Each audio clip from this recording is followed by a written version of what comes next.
Muy buenos días. Muchas gracias, doctora Toledo. Bienvenido, doctor Ponciano.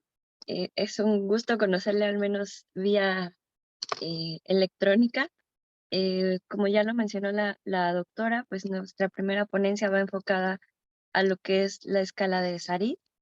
En nuestro ponente, como la mayoría de nosotros ya lo conocen, es el doctor José Ponciano López Reyes, es compañero médico familiar que estuvo adscrito al HGR1 de Medicina Familiar.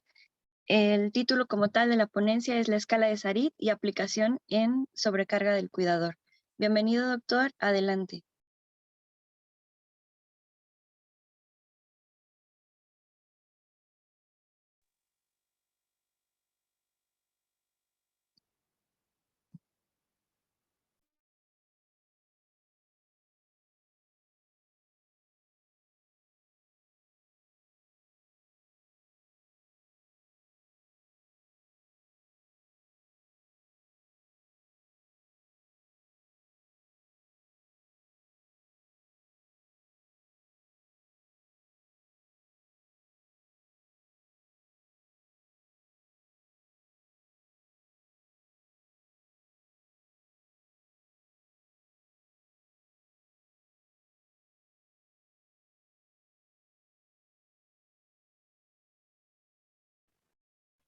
Creo que tenemos un poco de problemas con la conexión del doctor. Solo está desactivado su micrófono, doctor. Creo que es Micrófono, el único. ¿verdad? Doctor Ponciano, no sé si nos escucha.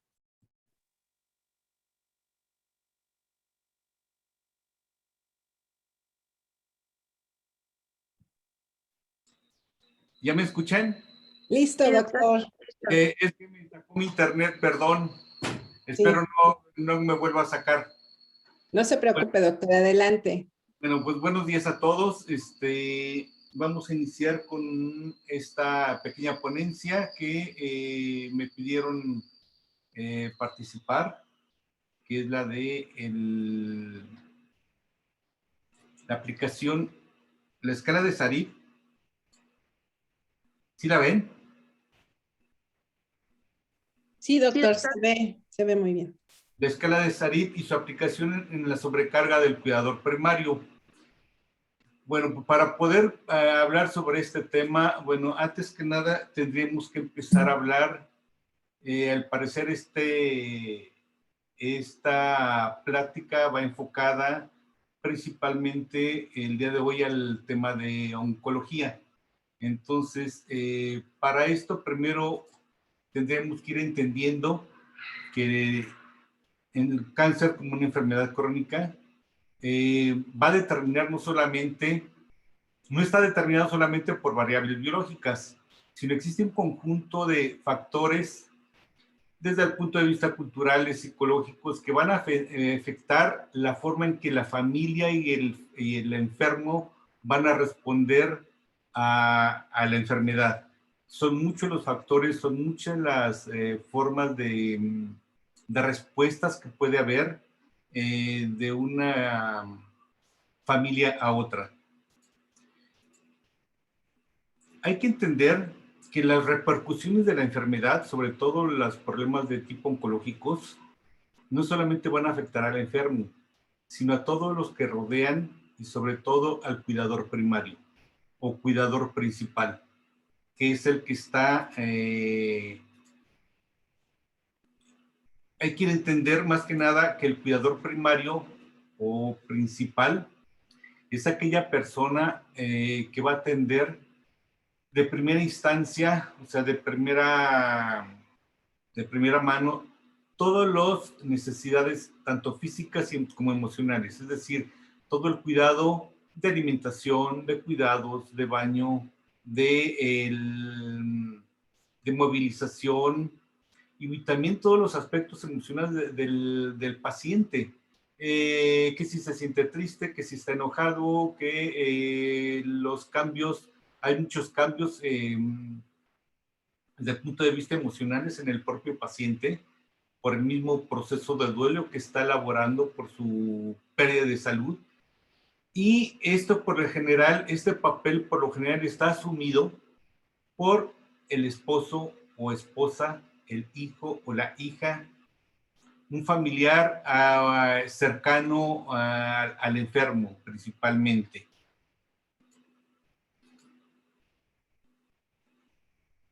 Hay que recalcar que este trabajo, el trabajo que realiza el cuidador primario, es de muchísima importancia para el grupo, sobre todo el grupo familiar que rodea al enfermo, ya que el trabajo que el cuidador primario realiza, no, aparte de dar la atención directa al paciente, también desempeña un papel muy importante en la reorganización de la familia, el mantenimiento de la familia y la cohesión de la familia. Es decir, a veces la familia no tiene que reorganizarse demasiado, ya que el cuidador primario es el encargado directamente de manejar al enfermo y la familia puede seguir desarrollando sus actividades.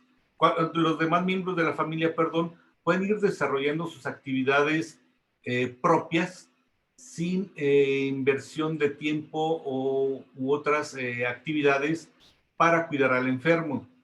También esto pues ayuda a la cohesión familiar, ya que cuando las familias entran en conflicto por la atención del enfermo, sobre todo familias donde no tienen los recursos necesarios de disponibilidad, inclusive de atender al paciente, pues puede haber una ruptura de la familia y a veces dejan al enfermo solo o asignan a alguien o contratan a alguien, que es a veces lo que también dependiendo de los recursos económicos de la familia puede suceder.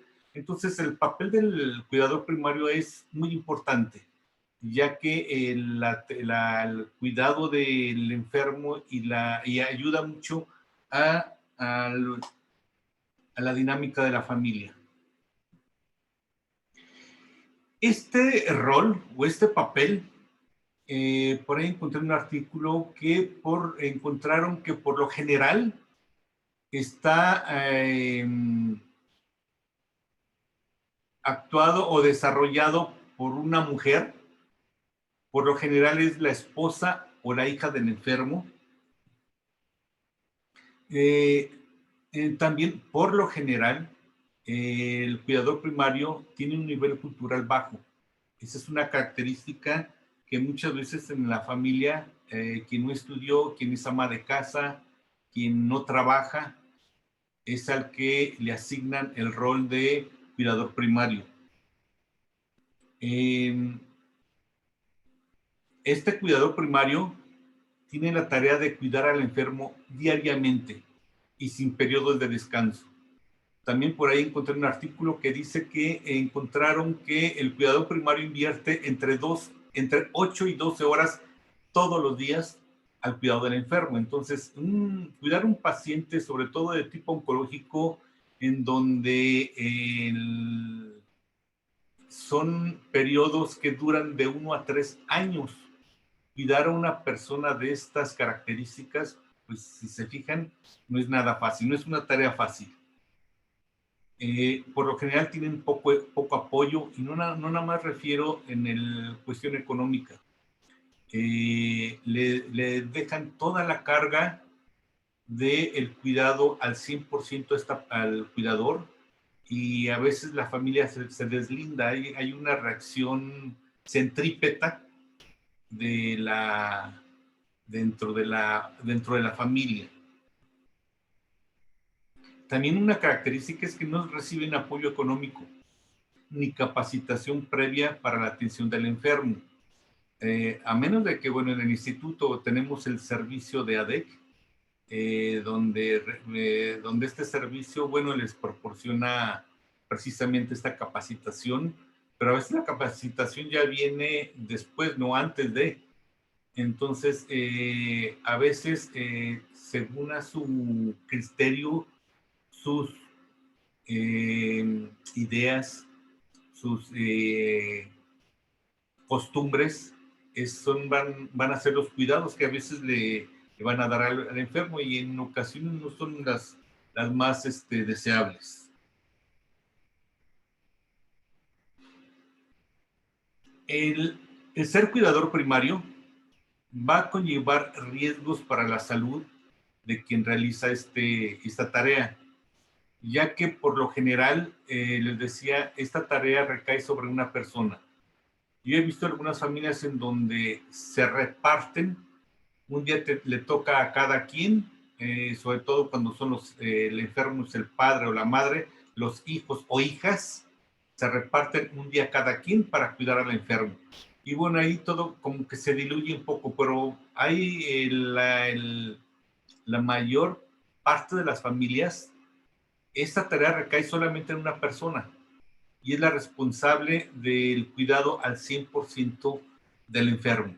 Y bueno, esto obviamente va a ser una tarea bastante ardua, como ya habíamos visto. Y obviamente el estar en contacto con el dolor, con la tristeza, con los enojos del enfermo, con el ver el deterioro que empieza a tener muchas veces el paciente oncológico, pues va a haber puede ocasionarle una sinfín de problemas, tanto desde el punto de vista físico, psicológico y sociofamiliar. Este es el problema de la repercusión del cuidador primario. Hay que entender que la sobrecarga, hablamos sobre la sobrecarga del cuidador primario. Se entiende por sobrecarga el conjunto de problemas físicos, mentales y socioeconómicos que experimentan los cuidadores de enfermos crónicos. Es decir, lo que ya habíamos comentado ahorita, todo esto conlleva obviamente una sobrecarga.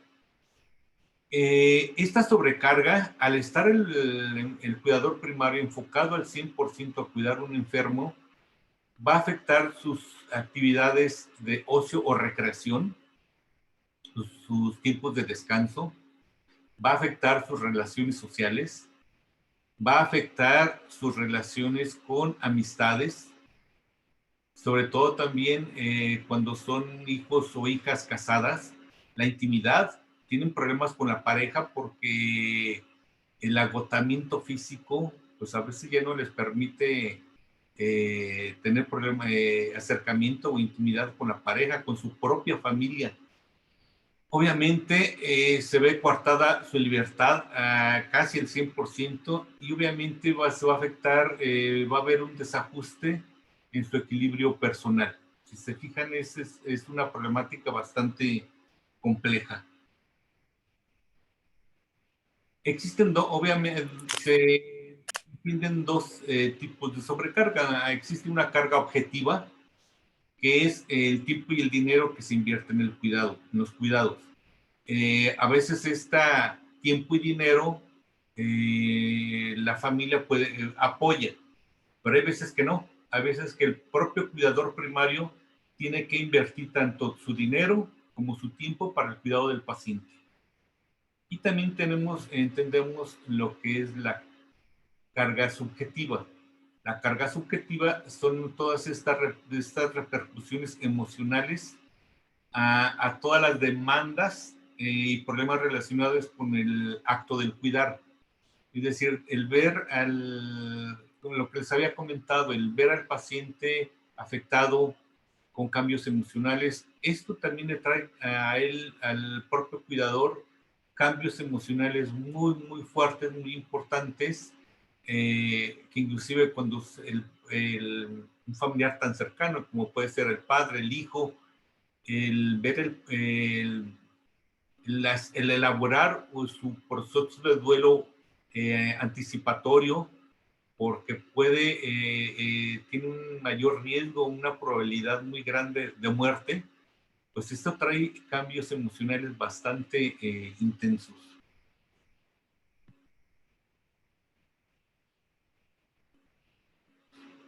Por lo tanto, nosotros como médicos familiares tenemos la obligación de atender es importante atender las necesidades del cuidador. Para que éste pueda soportar todo este esfuerzo que realiza, todo este esfuerzo que hace durante todo el tiempo, durante ese tiempo tan prolongado del cuidado diario y constante del enfermo. Y obviamente, porque todo esto lo pone en un riesgo de convertirse en un enfermo secundario. Después ya no nada más es el enfermo, sino también él empieza a tener problemas de salud, y a veces son problemas de salud fuertes. Ahorita vamos a ver parte de esto. Y también existe un gran riesgo de entrar a la fatiga crónica o síndrome de burnout por el contacto tan físico con el dolor. Algunos de los síntomas principales que se han encontrado en los pacientes, o más bien en los cuidadores primarios que atienden pacientes con enfermedades crónicas, pues va a ser el desgaste que va a ser tanto físico como mental, que esto lo va a llevar con una pérdida de energía, un agotamiento importante, y puede empezar a tener también problemas de despersonalización. Empieza a tener problemas de a tener cambios bruscos de ánimo por esta despersonalización, con cambios negativos y actitudes hacia las demás personas. Se vuelven iracundos, enojones, tienen una también insensibilidad a los otros. En ocasiones este cuidador primario es poco visto por la familia, o a veces lo ven como muy fuerte, pero en realidad es una persona bastante fuerte para poder soportar este trabajo. Más sin embargo, el ver que los demás le dejan toda la carga, se vuelve también muy insensible también a las necesidades, a veces de la demás familia, sobre todo cuando son madres, hacia sus hijos, hacia sus esposos. Existe también un sentimiento o una falta de realización personal. Esto también se ve sobre todo en cuidadores jóvenes que tienen aspiraciones, que tienen deseo de superarse, de hacer cosas, su propia vida, y se ve todo esto coartado o se ve bloqueado por el cuidar al paciente crónico.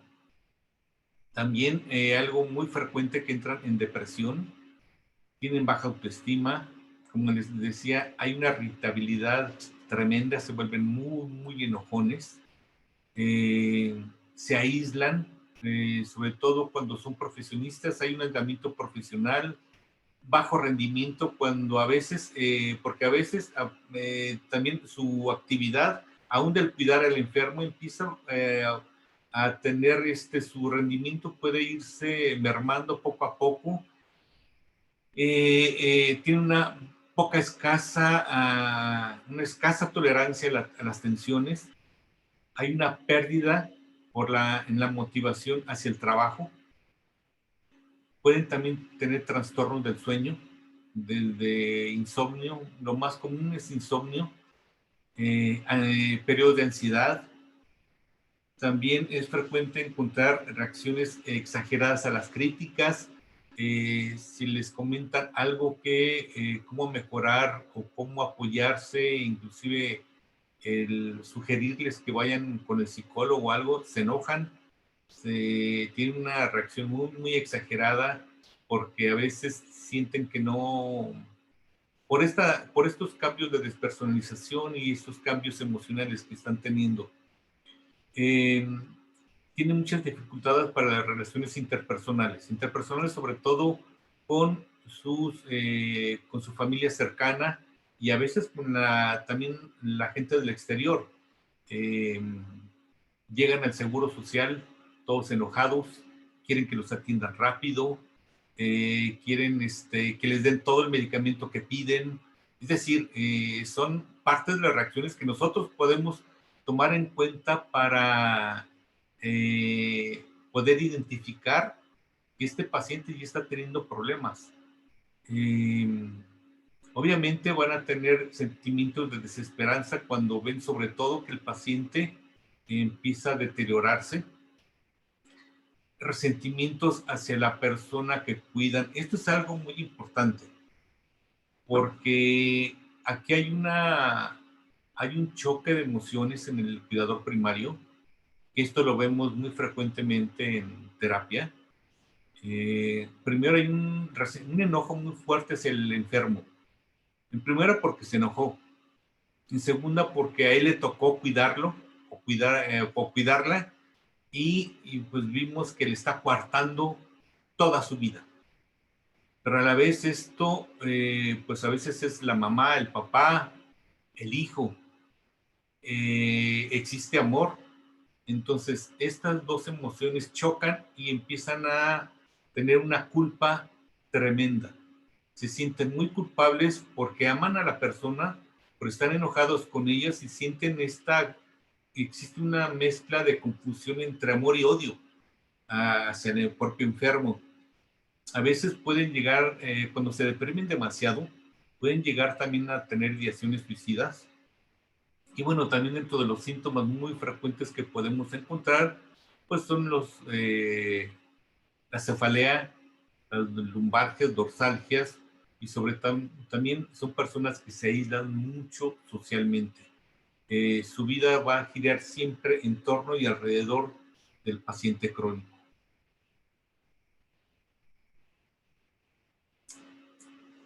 Entonces, nosotros cuando sospechamos o cuando vemos a un cuidador primario o cuando sospechamos que puede estar teniendo problemas ya un cuidador primario, bueno, pues existe la escala de sobrecarga del cuidador de SARIT, que es un inventario, bueno, por su nombre original es el SARIT Burden Inventory, que es un cuestionario autoadministrado. Ese cuestionario se lo podemos otorgar al paciente para que él mismo lo llene, lo conteste. Son 22 afirmaciones, 22 ítems, en las cuales describen cómo se sienten los cuidadores, todas sus reacciones emocionales que ya habíamos visto anteriormente. Estas se plantean en la escala y hay 5 respuestas por cada pregunta, tipo escala Likert, que se les da una puntuación del 1 al 5, en donde 1 es nunca, 2 es rara vez, 3 es algunas veces, 4 bastantes veces y 5 casi siempre. Aquí cabe mencionar que estuve buscando en la escala de SARIT y bueno, la mayoría dan esta nomenclatura o más bien estos puntuajes. Mas, sin embargo, encontré también algunos otros artículos que marcan 0, 1, 2, 3 y 4. Es decir, puede cambiarla dependiendo del test o de la traducción, porque todo esto tiene que ver con cuando se traducen, puede haber ciertas modificaciones. Entonces, probablemente lo que yo entiendo que a lo mejor al traducirla, cambiaron la nomenclatura o el puntaje en el número de respuestas y obviamente va a dar una respuesta diferente. Para nosotros, cuando aplicamos la escala de SARIT, podemos encontrar una puntuación mínima de 22, una puntuación máxima de 110, en donde los puntos de corte recomendados son cuando se encuentran menos de 46 puntos, se dice que no existe sobrecarga en el cuidador. Cuando la puntuación está entre 46, 47 a 55 o 56 puntos, se dice que hay una sobrecarga leve.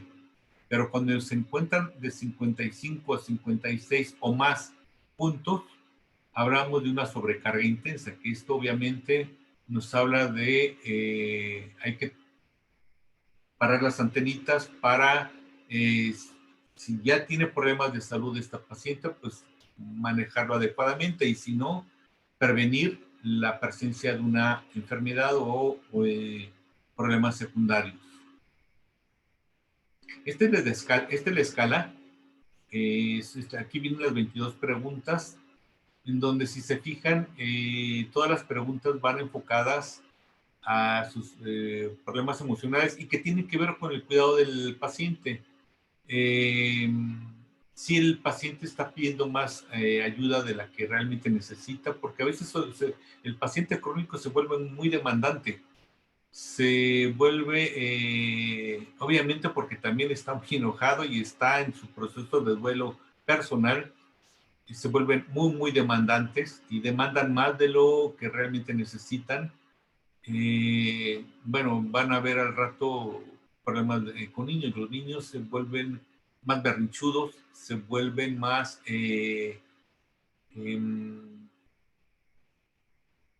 pues sí, más demandantes, piden de más juguetes, más más tiempo de juego, menos estudio. Y bueno, hay que recordar que los pacientes, sobre todo en los niños, hay que tratarlos como cualquier niño normal. No hacer grandes diferencias, sí, otorgarle los cuidados que requiere en sus etapas de crisis y en sus etapas, pero no manejarlo tan diferente con los otros hermanos, porque si no, de ahí se surgen una serie de dinámicas entre hermanos bastante también fuertes y de mucha competitividad. Bueno, les decía, aquí vienen todas las preguntas.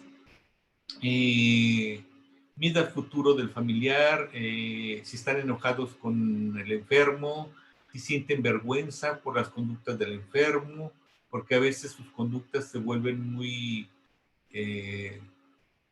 o enojones o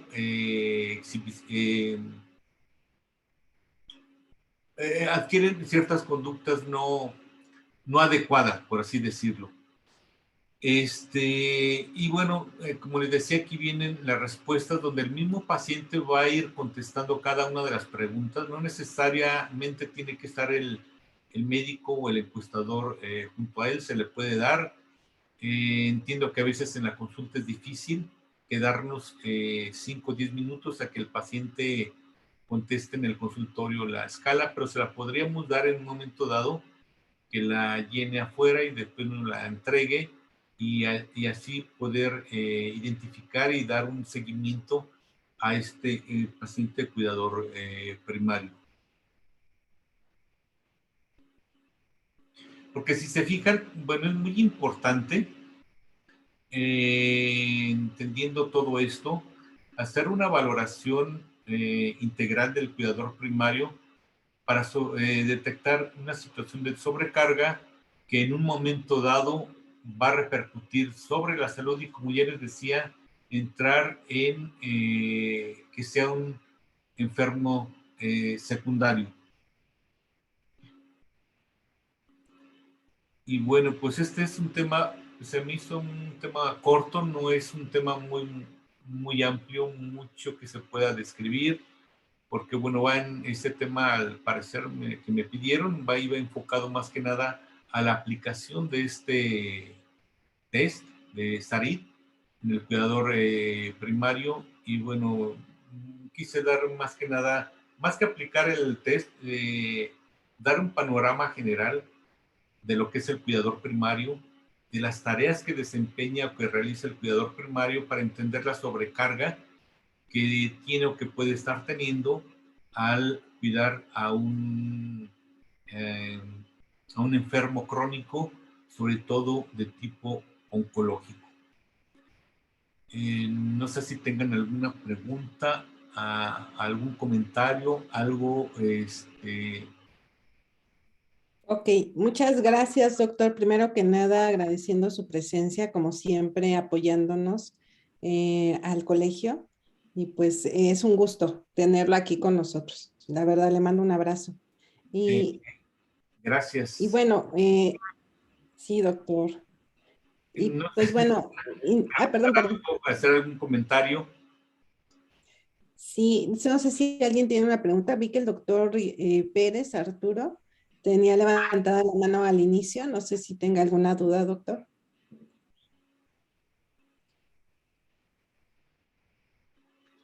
Sí, perdón, buenos días. Lo levanté hace rato cuando apenas iba empezando la plática y dije, bueno, pues vamos a dejar que avance. Doctor, buenos días. Como siempre, muy enriquecedor la plática y muy interesante. Algo de lo que comentaba, doctor, es que llega a suceder habitualmente en mujeres y comentaba que no trabajan. En realidad, muchas veces no consideramos el trabajo en casa como un trabajo remunerado, ¿no? Lo Bueno, cual a veces exactamente. dificulta el entender el que no trabajan, pero es muy cierto, ¿no? Lo que comenta, desafortunadamente las mujeres pues tienen que cumplir ese doble rol, ¿no? El de estar en casa, las que están en una familia tradicional, y aún tener que cuidar al paciente, no necesariamente oncológico, ¿no? Muchas veces ya es el adulto mayor ya muy grande que también requiere cuidados y que Sí, tienen que tener los dos roles, ¿no? El de cuidador y aparte el de ama de casa, y todos los demás, ¿no? De madre, de esposa, de hija. Entonces, muchas veces tendemos a dejar de lado el que todas las actividades que tienen que hacer en casa, que no son trabajo remunerado, pues precisamente también quitan tiempo, también le consumen fuerzas y energía. Entonces, algo que todavía agrava un poco más el cuidador. Yo estoy en el módulo de diabetes, doctor, en la mañana, ok. en Zacatepec, y he tenido, pues sí, pacientes con sobrecarga del cuidador, y siempre queda la duda de qué hacer con ellos, ¿no? Lo más lógico es detectarlos y canalizarlos a algún servicio, ¿no? A psicología. Pero Sí, muchas veces continúa el problema, ¿no? Una buena herramienta que desde el módulo he tratado de apoyarme es con trabajo social, ¿no? Porque también hace estudios sociales y también involucra mucho al seguimiento y la atención con las familias. Llega a citarlos en alguna ocasión y hacer intervención. Ellos hacen intervención social. Entonces también tratan de apoyar en cierta manera, dar el apoyo emocional, social y darle seguimiento. En algunos casos sí se ha podido apoyar un poco a los casos, ¿no? Porque realmente es una cosa muy compleja, ¿no? Muy, muy compleja. Se atora lo económico, lo social, la salud, son, como lo mencionaba usted, realmente una crisis, ¿no? Y superarla es un poco complicado. Doctor, ya para terminar y no quitar más tiempo, en el caso del instrumento que menciona, el test de Sarit, pues es de los más comentados, pero ¿existe algún otro test, algún otro instrumento que nos apoye para detectar esta problemática? que yo sepa, no. Es el único que conozco eh, que nos habla sobre, bueno, que se ha aplicado tanto en el burnout como en todo lo que es sobrecarga, porque se aplica también no nada más al enfermo, bueno, a cualquier enfermo crónico, al cuidador de cualquier paciente discapacitado. Inclusive también se ha aplicado para detectar burnout en trabajadores de la salud, en todos aquellos que estamos en contacto con dolor, corremos este riesgo. No nada más el cuidador primario. También nosotros nos consideramos cuidadores secundarios porque somos personal de salud y estamos en contacto directo con pacientes con dolor, con quejas, y a veces el escuchar todo el día quejas, quejas, dolor, dolor, me duele, me siento mal, y a veces que no mejoran o que son enfermos ya crónicos que se están queje y queje, eso nos puede abrumar, nos puede sobrecargar y entrar en cualquiera de estas etapas. Aguas porque también a nosotros nos sucede. ¿Qué es lo recomendable para evitar estos problemas? Poder eh, verbalizar, poder hablar de preferencia en un grupo terapéutico, puede ser grupal, sobre sus emociones, sacar las emociones, sobre todo las negativas que están teniendo para poder liberarse y continuar con el trabajo. Esto es muy común. De hecho, esto lo vemos muy frecuentemente con nuestras asistentes médicas. ¿Cuántas veces las vemos despersonalizadas? Las vemos a veces insensibles aparentemente, aunque ellas están guardando a lo mejor por dentro muchas cosas, porque precisamente no es fácil tratar con el dolor. Y esto a cualquiera le puede suceder, sobre todo todos los que trabajamos con la salud. Inclusive muchos médicos, no vamos a decir nombres ni nada, pero sabemos de muchos médicos que se despersonalizan mucho, ¿no? Y tratan al paciente bastante mal. Y eso tiene que ver con este desgaste emocional, con este desgaste de sobrecarga.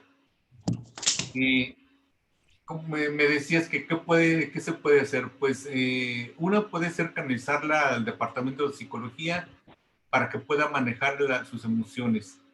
Eh, Otra, como decían, también trabajo social, lo importante también es una problemática que yo vi muy frecuentemente, que son pacientes que, como decíamos, no todas, pero la mayoría son amas de casa, entonces sienten que no tienen voz ni voto, o que a ellas les toca, y no tienen a lo mejor como que la suficiente fuerza o valentía o lo que sea para reclamar sus derechos. Y yo a veces lo que trabajaba con ellos era, pues no se deje, hable con sus hermanos, hable con su familia, se tienen que repartir las tareas, se tienen que repartir los días. Algunas lo lograban hacer, reunían a toda la familia y a ver, nos va a tocar de cuántos días a cada quien y así. Y es una forma en que ellas, o que la apoyen para que un día por lo menos ella se desentienda del enfermo, se salga, se vaya al cine, se vaya a tomar un café, haga lo que quiera, o por lo menos descansar, y eso les ayuda mucho. Poder compartir la tarea, que es lo ideal en un enfermo crónico, que las tareas sean compartidas entre toda la familia. Eso es lo que más o menos te podría sugerir que pudiesen hacer. Claro, Doc. De hecho, bueno, no me gustaría que fuera un diálogo, pero sí es realmente complicado. Los pacientes que están ya con cuidados ya, pacientes oncológicos o cuidados ya específicos, pues realmente es otro tema muy grande, ¿no? Están los hospice, que ya, bueno, espero que pronto crezcan, ¿no? Para los pacientes con estas características. Y también puede suceder, ¿no? Aunque desafortunadamente esto también es cultural, ¿no? Aquí en México estamos todavía en pañales en el cuidado de los adultos mayores, ¿no? El poder disponer o apoyarnos de estos centros pues, híjole, difíciles de entender, pero donde puede uno ingresar a un adulto mayor, ¿no? Los cuidadores de día, en fin, son varias estrategias que da pauta, ¿no? El test de Sarip. Pero bueno, que el médico familiar debe de empezarse a adentrar y a conocer, porque en poco vamos a tener mucho paciente adulto mayor y claro, ¿no? Pacientes también con enfermedades oncológicas. Entonces sí hay que empezarnos a habituar, doctor. Es cultural. Desafortunadamente aquí en México todavía estamos con una cultura de cuidado del adulto mayor, ¿no? Aunque en algunos países, hablando específicamente de Estados Unidos, algunos países europeos, los cuidados de paciente oncológico, de adulto mayor, están a cargo de cuidadores muy especiales. Y aquí en México, pues afortunadamente por el nivel cultural, el nivel socioeconómico, todavía están en manos de la familia, ¿no? Toda la familia tiene un comportamiento muy diferente a lo que en otros países está sucediendo. Le agradezco bastante, doctor. Claro que sí, Arturo. Muchas gracias, doctor Arturo. Cedo la palabra a la doctora Trini, que está levantando la mano para su pregunta. Adelante, doctora. Pues buenos días a todos, doctor Ponciano, siempre muy complaciente su plática. En este momento, pues estamos, yo creo que viviendo todas estas circunstancias por tanta pandemia. Nada menos ayer una paciente con su esposo con insuficiencia renal, pues se va complicando poco a poco, empezó con diabetes, hipertensión y pues sigue como una bola de nieve. Y ayer, por ejemplo, lo volvieron a llevar y la misma paciente, la esposa, manifiesta, pues mi esposo se va complicando, estuvo hospitalizado, pero no se muere. Ahora tiene EPOC. Y bueno, pues es razonable que ella piense así porque se va complicando el esposo. Mi pregunta sería, esa dualidad que existe entre el amor y el odio de los pacientes cuidadores, de los cuidadores hacia su paciente, sea padres, esposos, hijos, etcétera, no solamente los oncológicos, sino en general todo paciente crónico. ¿Cómo tratar o cómo manejar esa dualidad del cuidador primario en el consultorio? Antes que nada, validarle sus sentimientos, validarle su enojo y validarle su amor. No verlo como, porque a veces ellos, la culpa viene porque lo ven como algo negativo, como algo malo. ¿Cómo puede estar odiando a mi papá o a mi hijo, a mi hermano, a mi esposo, a mi esposa? Validarles que es normal que tengan estos sentimientos de enojo, más que nada preguntarles por qué está enojada, qué le enoja, y validarle que todo eso es normal, que es válido que sientas esas emociones para que no le cree culpa y pueda decir, bueno, pues sí, porque a mí me dejan todo, y es como pueden empezar también a reaccionar, pues a no permitir que les sobrecarguen todo el peso del cuidado del enfermo a ellos, sino que puedan repartir las tareas entre la demás familia, pero sobre todo validarles, no satanizarles ese sentimiento negativo. Eso es algo muy importante. Muchas gracias, doctor. Ok. Muchas gracias, doctora Trini, por su aportación y pregunta. No sé si alguien más tiene alguna pregunta. Veo que la doctora Nora tiene abierto su micrófono. No sé si tenga alguna duda. Ah, no, creo que ya. Muy bien. No sé si alguien más. La doctora Samira, lo leo, por si alguien no lo ha comentado, indicó que como médicos familiares es nuestro deber valorar la existencia de patologías en otros miembros de la familia. Sin embargo, a veces por la prisa evitamos y omitimos valorar a alguien más que no sea el enfermo principal. Debemos siempre preguntar al menos de forma rápida cómo se encuentra el cuidador primario y tratarlo o referirlo de forma oportuna. También veo que la doctora Aida levantó la mano, no sé si y ya la bajó, pero no sé si tenga alguna duda, doctora. Todavía tenemos chance de unos Hola. 5 minutos para una. Hola, buen día. Buen día, Buen día. doctora. Adelante. Es para un comentario. Como lo acaba de decir la doctora ahorita previamente, como algo que también es bien común, que así como se cansa el cuidador primario y que el mismo paciente, que el que es cuidado, muchas veces se cae también en esto de lo que es la violencia, y si no vamos muy a fondo, nos podemos quedar en el corto así de que es una violencia, y empezamos a hacer a lo mejor hasta el diagnóstico como el paciente maltratado, ¿no?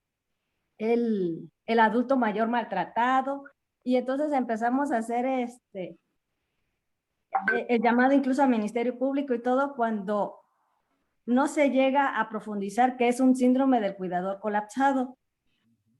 A mí me pasó así en la semana, que hasta incluso se me pedía en el consultorio que tenía que llenar lo que son los apéndices a través de trabajo social para poderle hacer el vínculo con Ministerio Público, y dice uno, no, a ver, más allá, es un síndrome del cuidador colapsado, y se cae en esto, en esa violencia que acaban de decir ahorita. Era nada más eso el comentario. Sí, muchas veces este enojo tan grande puede, y esta despersonalización y esta insensibilización puede caer en violencia hacia el enfermo, y que lo podemos malinterpretar precisamente como dice la doctora Aida. Y eso hay que tener cuidado también con esto, porque a veces quien necesita más ayuda no es el violentado, a veces es el violentador. Bueno, y siempre, también en la violencia intrafamiliar, quien más necesita y el que menos se le atiende es al violentador, es el que menos recibe apoyo. Nada más se le sataniza y nada más se le culpabiliza, pero nunca se le atiende. Bueno, ya hay grupos de atención, pero bueno, también estamos en pañales en eso. Pero eso es otro rollo. Sí, exacto, doctor. La verdad es que nos falta mucho por aprender. Ahorita dijo algo muy que no lo había yo analizado, de que nosotros también como personal de salud, pues tenemos que manejar este tipo de situaciones posterior a nuestras prácticas médicas, porque, bueno, no posterior, sino después de nuestra consulta, llegamos a tener una cuestión emocional, dependiendo del día, ¿no? Qué tanta sobrecarga de malas noticias, Sí. de malas problemas que tienen nuestros pacientes. Entonces, vamos a tenerlo muy en cuenta también para nuestros médicos residentes, para nuestros médicos operativos, para todos. Y bueno, también algo que yo ahorita se me vino a la mente que me he dado cuenta, y más ahorita con la pandemia, que también se tiene que tratar a la sobrecarga, se puede decir, después de que fallece el paciente, ¿no? Yo he visto pacientes, bueno, familiares más bien, que son mis pacientes, que resulta ser que tuvieron un paciente oncológico o de COVID y que fallecieron, sobre todo ahorita se exacerbó más por esta pandemia, y que posteriormente a que fallece el familiar al que cuidaron, quedan emocionalmente mal y que se tiene que tratar psicológicamente con psiquiatría, estarles dando ese acompañamiento, ese apoyo al paciente, que en este caso ya es nuestro paciente, porque todavía quedan emocionalmente con trastornos. Entonces, y la verdad, pues con enfermedades. Yo tuve una paciente, su esposo tenía cáncer, lo cuidó por más de 2 años, que en forma grave, ya estaba postrado en cama, y pues posteriormente de eso se le vinieron todas las enfermedades habidas y por haber, ¿no? Y dentro de esas la diabetes, yo también estoy en módulo de diabetes, y pues la verdad es que sí ha sido un poquito con poco a poco tratarla, porque sí quedó con muchos trastornos emocionales. Entonces, muy interesante, doctor. Veo que la doctora Guadalupe está levantando la mano. Doctora, tenemos 2 minutitos para una pregunta. Adelante. Ok, doctora, hola, mucho gusto. Soy residente R1 de Medicina Familiar y bueno, que nada más es un comentario que pues sí, debemos de darnos nuestro tiempo para observar y atender a los familiares de los pacientes oncológicos. El día de ayer me llega un paciente de 18 años con una tumoración occipital. Pues la familiar estaba desconsolada, iba con su esposo y no sabía qué hacer. Menciona que ya había ido muchas veces a ella a corta estancia, a urgencias, pero pues nadie le había dicho la forma de cómo actuar ante esos casos. Entonces ahí debemos de actuar y ponernos en ese lado, ¿no? Humano, porque el cuidador es el que lleva la carga más fuerte. Entonces un hijo es una carga, es una responsabilidad. Entonces ahí sí es muy bonito, es muy bueno lo que comentan, que debemos de darnos tiempo, porque sí, las urgencias, la corta estancia nos traen uno tras otro, pero en esos casos debemos de darnos un tiempo y eso nos tiene que catalogar como médicos familiares, ¿no? Entonces, sí, muchas gracias por esa ponencia, la verdad que sí es muy interesante. Muchas gracias, doctora. Muchas gracias, doctora Guadalupe. Un gusto. Yo he visto que, bueno, yo cuando estaba todavía activo, yo sí permitía, cuando llegaba un paciente, sobre todo enfermos crónicos, si querían que entrara hasta el perico, yo dejaba que toda la familia entrara, quien quería entrar a la consulta. Ahí es donde yo me daba cuenta cómo estaba la familia. Pero yo he visto algunos compañeros médicos que no permiten la entrada de los familiares. Que inclusive, aunque sea un paciente crónico, un paciente adulto mayor, le dice, no, nada más quiero el paciente, los demás se quedan afuera. Y bueno, esta es creo que se pierde esa oportunidad de identificar al cuidador primario y también identificar toda la problemática que puede existir dentro de la familia y también alrededor del cuidador primario. Nada más como comentario. Ahí se los dejo de tarea. Muchas gracias. Sí, tiene razón, doctor. Tenemos que humanizarnos más, y es parte de los pilares de la medicina familiar, tener humanismo y no ser, digo, a veces el tiempo nos gana, pero yo he visto que con una palabra, nada más con que los escuchemos Sí. y el trato amable, con eso se van satisfechos los pacientes. Entonces tenemos que empezar a, más bien, seguir, porque los médicos familiares somos así. Sí. No Doctora perderlo. Trini, le dejo ¿tenía alguna pregunta? Sí, bueno, más que una pregunta, un comentario. También analizando todo este asunto, bueno, quizás sea para otra plática. Los pacientes cuando ya muere, el cuidador cuando muere su paciente, después se sienten inútiles porque hicieron dependencia de este enfermo que estaban cuidando por largo tiempo. Caen en depresión, están más enfermos que ahora que el mismo enfermo. Quizás sea motivo de otra plática porque es muy interesante qué es lo que pasa también en el cuidador, que hace esa dependencia, quería que se muriera y cuando se muere pues está sufriendo. Sí es una dualidad y es algo muy complejo en las emociones y cómo tratar estas emociones. A veces los escuchamos, sin embargo, pues no es suficiente. Siento que no es suficiente.